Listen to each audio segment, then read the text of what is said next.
right? So, every time I was that child that every time I had to go outside, I had to take you with me. So you develop um, unconsciously a protective mindset because you're now responsible for someone at a very young age. Just simply being at the basketball court, I gotta watch you and play basketball. Or you have a question on how to play on something on a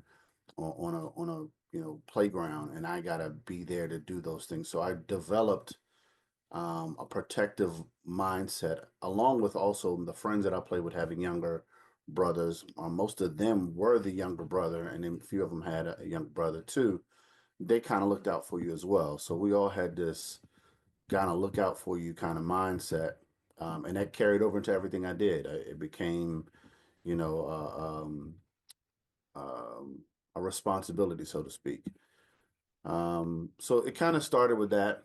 And then as you became older and got more into different things, I then started to pour in my competitive spirit into you. So that became a tug of war of trying to, I know I see things on social media all the time of how big brothers are with little brothers, and I embodied all of those things. I was tough on you.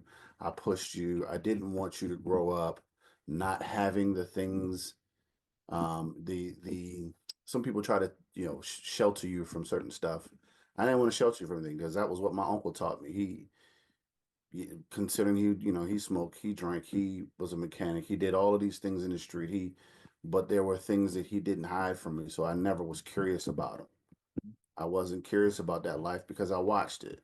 I didn't care about smoking weed growing up. My uncle smoked all the time. I didn't care about guns, but he had a competitive spirit.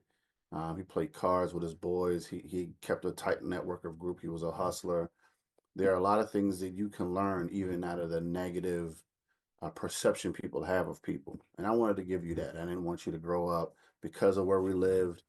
It wasn't always a violent area anymore. Mom moved us away from all of that, but there are lessons in toughness and um, competitive drive that come with some of those hard times that I didn't want you to miss out on simply because they weren't around you.